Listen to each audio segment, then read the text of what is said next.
ત્યાંથી માં ભગવતીના દર્શન કરીને પાછા ફરી આવ્યા. ભગવાન પાસે જાઓ તો કશું માંગશો નહીં.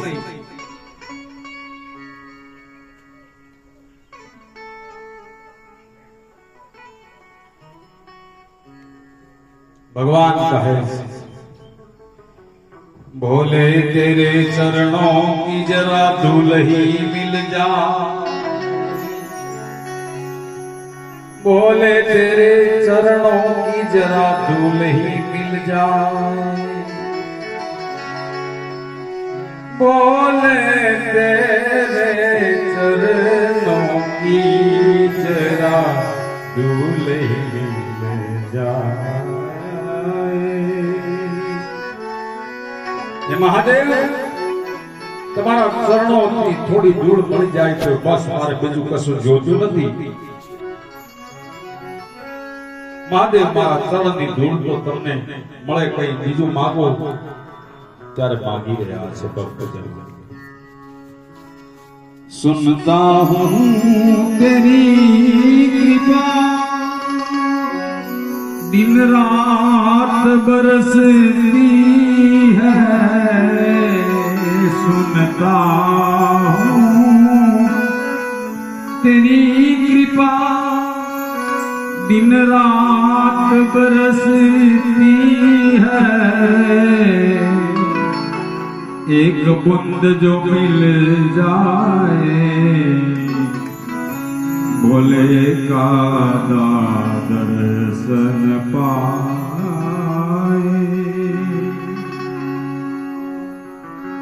હવે અહીંથી નરકનું વર્ણન કરવામાં આવ્યું છે.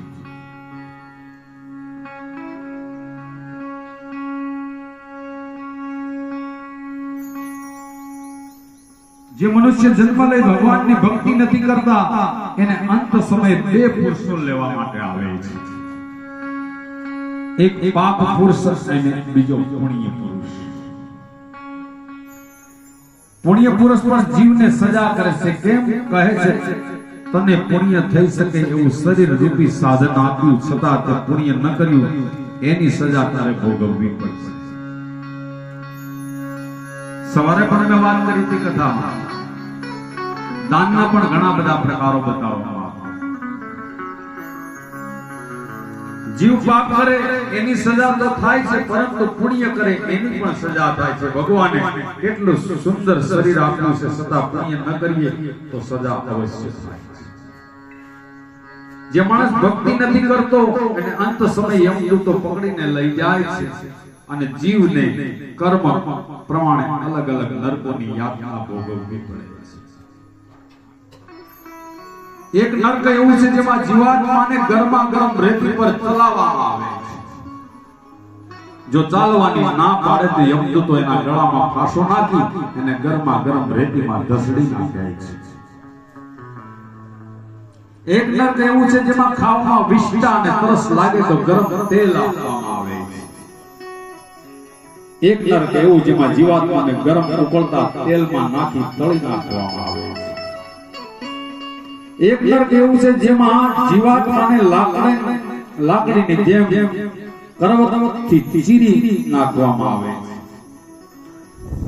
પાપી માણસ આવા અનેક નરકોની યાતના પૂરી કરી જ્યાં જન્મે ત્યાં ખૂબ ગરીબ હોય, શરીર કદરૂપું હોય, અનેક પ્રકારના રોગોથી પીડાગ્રસ્ત બને છે. એક જ સમયે બે બાળકોનો જન્મ થાય, એકનો ફૂટપાથ પર અને બીજાનો એક ધનિક શેઠ કે ત્યાં. જે બાળકને ધનવાનને ઘરે જન્મ્યો છે ના જન્મ નિમિત્તે લાખો રૂપિયા ખર્ચી મોટો ઉત્સવ મનાવવામાં આવે છે અને બાળક જન્મતાની સાથે લાખો કરોડોની સંપત્તિનો માલિક બની જાય છે. જ્યારે ફૂટપાથ પર બાળકને પીવા માટે દૂધ નથી, દવા નથી, શરીર ઢાંકવા કપડું પણ નથી, બંને જન્મીને કોઈ સત્કર્મ પાપ કર્મ તો કર્યું નથી, તો આવું બન્યું કેમ?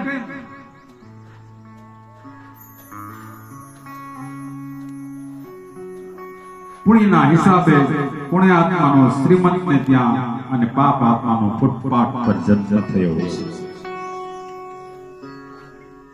આ જીવ માતાના ગર્ભમાં ઉગણાપણ અનુભવે ત્યારે પરમાત્માને સ્તુતિ કરે છે, પરંતુ બહાર આવી ભગવાનને ભૂલી જાય છે. મનુષ્ય જન્મ લઈ ભગવાનની ભક્તિ કરતો નથી, એમનું જન્મ મરણનું ચક્ર ચાલતું રહે છે.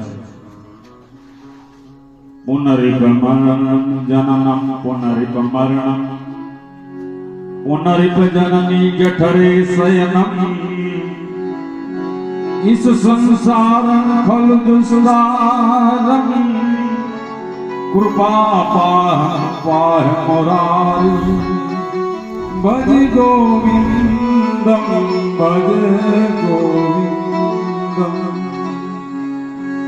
અને કબીરજી તો ક્યાં સુધી ગઈ ગયા?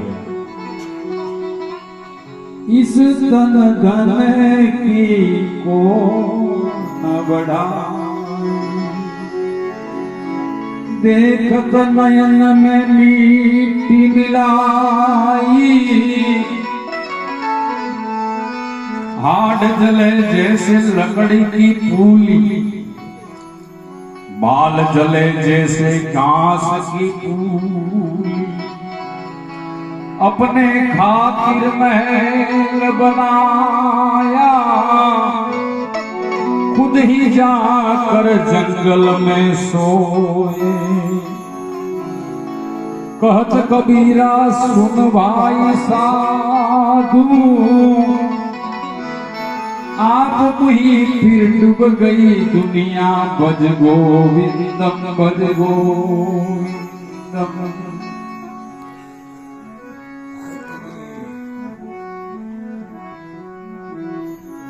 હવે દક્ષ મહારાજની કથાની શરૂઆત થઈ રહી છે. દક્ષ પ્રજાપતિને 16 કન્યાઓ તેમની 13 કન્યાઓ ધર્મની સાથે પરણાવવામાં આવી છે. દક્ષની 13 કન્યાઓ આ પ્રમાણે છે: શ્રદ્ધા, મૈત્રી, દયા, શાંતિ, તુષ્ટિ, પુષ્ટિ, ક્રિયા, ઉન્નતિ, બુદ્ધિ, મેઘા, તિતિક્ષા, રીમ અને મૂર્તિ. આ 13 કન્યાના લગ્ન ધર્મ સાથે થયા છે.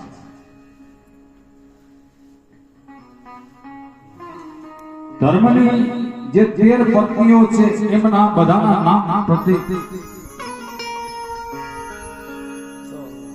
પ્રતિદાતા છે. ધર્મની સાથે શ્રદ્ધા, મૈત્રી, દયા, શાંતિ, તુષ્ટિ, પુષ્ટિ વગેરેનો સમાવેશ કરે છે. ऐसा तो धार्मिक કહેવાય છે. શ્રદ્ધા ધર્મ સાથે હોય તો શુભ પરિણામ આવે છે. મૈત્રી ધાર્મિક માણસ કોઈની સાથે શત્રુતા ન કરે, મિત્રતા રાખે છે. દયા ધાર્મિક માણસ દયાળુ હોવાનો દયાથી હૃદય કોમળ બની જાય છે. શાંતિ સાચી શાંતિ ધર્મથી મળે છે. તુષ્ટિ ધાર્મિક માણસ સંતોષી હોય છે. અને પુષ્ટિ ધર્મ પાળનાર માણસ ઉપર પ્રભુની કૃપા ઉતરે છે. ક્રિયા માણસ ક્રિયાશીલ હોય. ઉન્નતિ સાચી ઉન્નતિ ધર્મથી થાય છે. બુદ્ધિ ધાર્મિક માણસ બુદ્ધિમાન હોય, જેમણે શંકરાચાર્ય, વલ્ભાચાર્ય કેટલી બુદ્ધિ, જાણે બુદ્ધિના હિમાલય કહેવામાં આવે. મેઘા ધાર્મિક માણસની દયા શક્તિ ખૂબ હોય છે, મેઘાવી હોય છે. અને તિતિક્ષા ધાર્મિક માણસ સહનશીલ હોય છે. નરસિંહ, મીરા વગેરે ભક્તોએ કેટલું સહન કર્યું. અને રીપ એટલે લજ્જા ધાર્મિક માણસ ખોટું કામ નહીં કરે. અને છેલ્લે મૂર્તિ ધાર્મિક માણસ મૂર્તિની પૂજા કરવાના જ છે. ધર્મ સાથે આટલા સદગુણો જોડાય તો ધર્મ પુષ્ટ બને છે. દક્ષની એક દીકરી સ્વાહા અગ્નિને પરણાવી આપી. યજ્ઞમાં હોમીએ ત્યારે આપણે સ્વાહા સ્વાહા કહીએ છીએ. અગ્નિની પત્ની છે. દક્ષની સ્વાધા નામની દીકરીને પિતૃઓ સાથે પરણાવવામાં આવી છે. તેથી શ્રાદ્ધ કાર્યમાં સ્વાધા શબ્દ વાપરવામાં આવે છે. અને સતીને મહાદેવ સાથે પરણાવ્યા. આ પ્રમાણે દક્ષની 16 કન્યાઓમાંથી 13 ધર્મને, એક અગ્નિને, એક પિતૃને અને એક મહાદેવને પરણાવવામાં આવ્યા.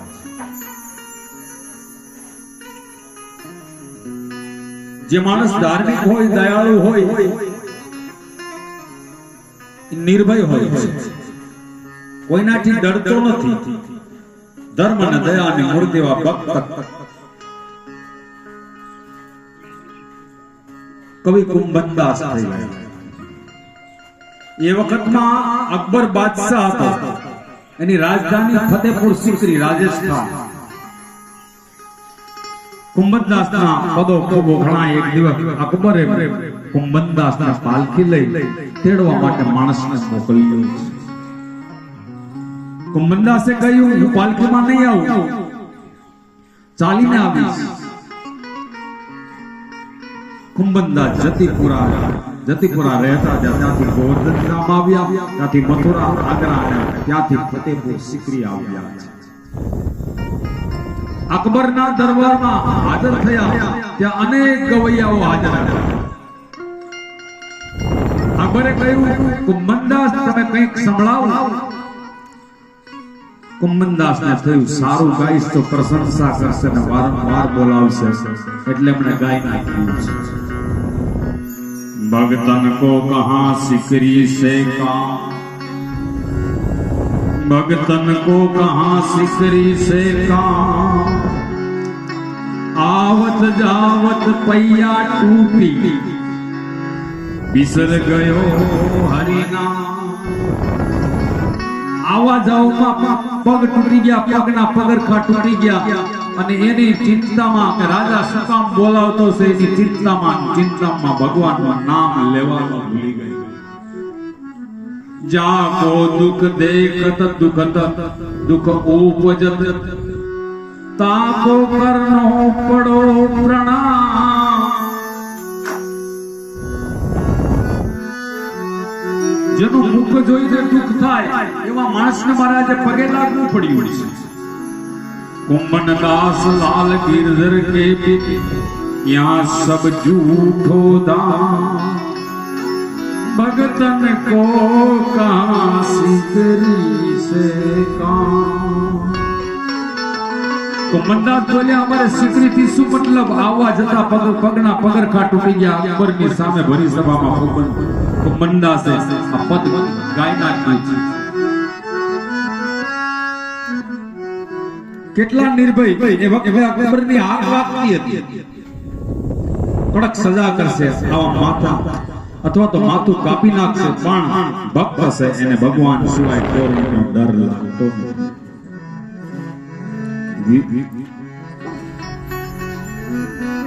દક્ષની પુત્રી સતી મહાદેવ સાથે પ્રણાવ્યા પછી મહાદેવ અને દક્ષ પ્રજાપતિ વચ્ચે ઝઘડો કેમ થયો એ કથા મને સંભળાવો.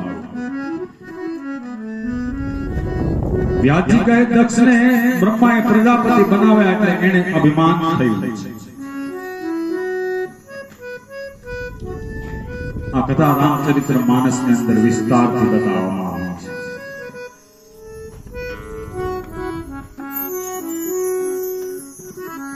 સતા મળ્યા પછી ધનવાન બળવાન વિદ્વાન બધાને અભિમાન આવતું હોય છે, પરંતુ જે વ્યક્તિ અભિમાન કરવા જેવું છે સતા નથી કરતા એ મહાન છે.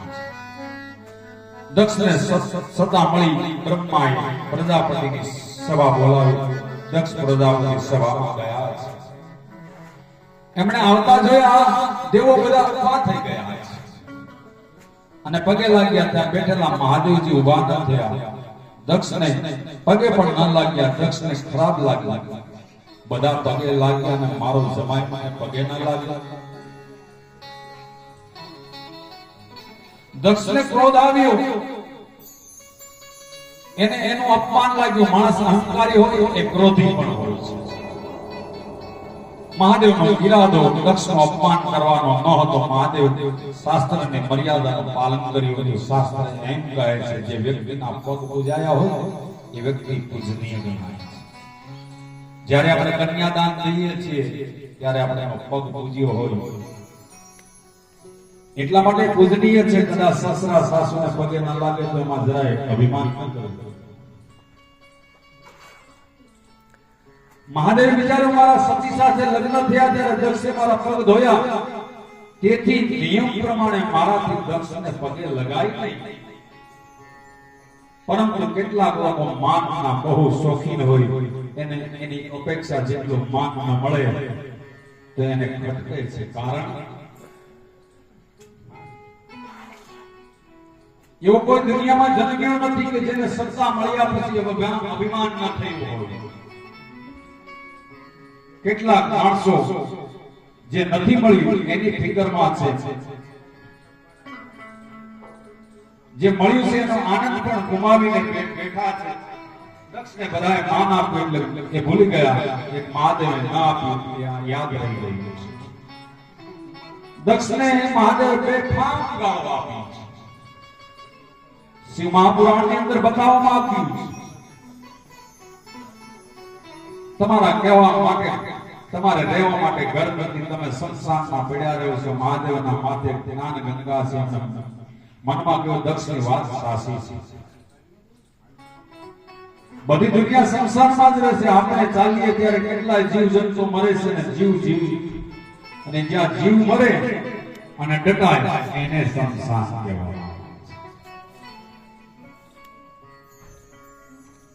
દક્ષે કહ્યું મહાદેવ કપડા નથી પહેરતા, દિગંબર છે. મહાદેવ કહ્યું જેને વાસના હોય, વિકાર હોય એને કપડાની જરૂર પડે. મારે કોઈ વાસના નથી. એટલે દક્ષની આ વાત ગાળ નથી પણ તેની પ્રશંસા કરી રહ્યા છે. દક્ષ મહાદેવ ચિતાની ભસ્મ લગાવે. મહાદેવ કહે ચિતાની ભસ્મ લગાડી મેં હું બધાને સાવધાન કરું છું કે સુંદર શરીરનો ગર્વ કરશો નહીં. આ શરીર એક દિવસ ચિતામાં ભસ્મ થઈ જવાનું છે.